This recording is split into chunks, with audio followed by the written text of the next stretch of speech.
बिस्मिल्लाहिर्रहमानिर्रहीम। अस्सलामुअलैकुम dear viewers. हमारा आज का टॉपिक है नमाज की सुन्नतें। नबी अकरम सल्लल्लाहु अलैहि वसल्लम ने नमाज में फ़र्ज और वाजिबात के अलावा भी बाज़ बातों का एहतमाम फरमाया है, लेकिन उनकी ऐसी ताकीद साबित नहीं है जैसी ताकीद फ़र्ज और वाजिबात की साबित है। इनको नमाज की सुन्नतें कहते हैं। अगरचे इनके छूटने से ना तो नमाज टूटती है न सजदा साहब लाजम आता है, लेकिन फिर भी हर नमाजी को नमाज में इन बातों का पूरा पूरा एहतमाम करना चाहिए, क्योंकि खुद नबी अकरम सल्लल्लाहु अलैहि वसल्लम ने इनका एहतमाम फरमाया है। और नमाज दर हकीकत वही है जो नबी अकरम सल्लल्लाहु अलैहि वसल्लम के नूरानी तरीकों के मुताबिक हो। तो चलिए बढ़ते हैं अपने आज के टॉपिक नमाज की सुन्नतों की तरफ। तो नमाज की जो सुन्नतें हैं, इसमें सबसे पहले नंबर पर तकबीर तहरीमा कहना है, यानी दोनों हाथों को उठाना, मर्दों को कानों की लो तक और औरतों को दोनों कंधों तक, और उज़र की हालत में मर्दों के लिए भी शानों तक हाथ उठाना सही है। दूसरे नंबर पर है तकबीर तहरीमा कहते वक्त दोनों हाथों की उंगलियों को अपने हाल पर खुली रखना और दोनों हथेलियों और उंगलियों का रुख किबले की तरफ रखना है।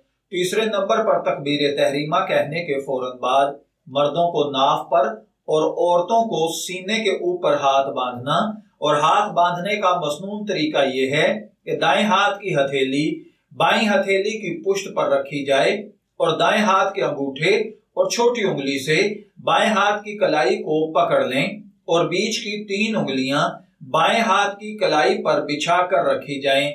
यही तरीका मर्द और औरत दोनों के लिए है। अलबत्ता औरतों के लिए अंगूठे और छोटी उंगली से बाएं हाथ की कलाई को पकड़ना मसनून नहीं है। चौथे नंबर पर तकबीर तहरीमा कहते वक्त सर को न झुकाना है।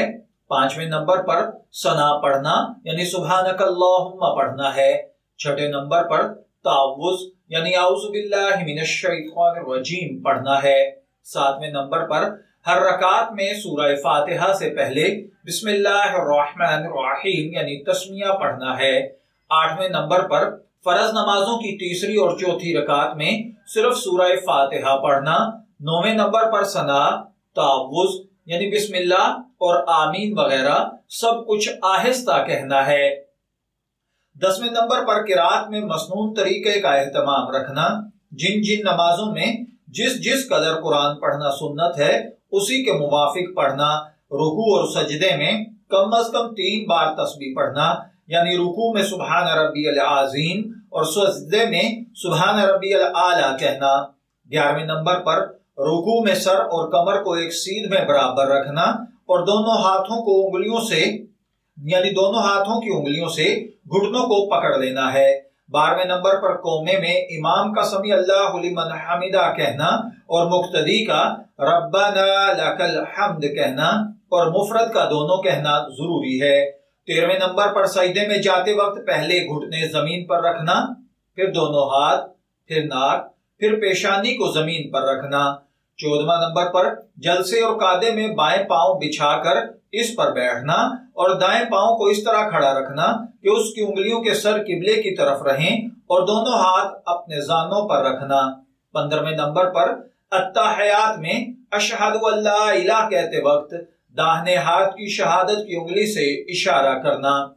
16वें नंबर पर कादाए अखीरा में अत्तहियात के बाद दुरूद शरीफ पढ़ना। 17वें नंबर पर दुरूद पाक के बाद कोई मसनून दुआ पढ़ना और 18वें नंबर पर पहले दाईं जानिब सलाम फेरना, फिर बाईं जानिब सलाम फेरना है। मैं दुआगो हूं कि अल्लाह ताला हमें इन बातों को समझकर इनके मुताबिक अमल करने की तौफीक अता फरमाए। शब्बीर अहमद को इजाजत दीजिए, फिर हाजिर होंगे किसी नए टॉपिक के साथ। तब तक के लिए अल्लाह हाफिज।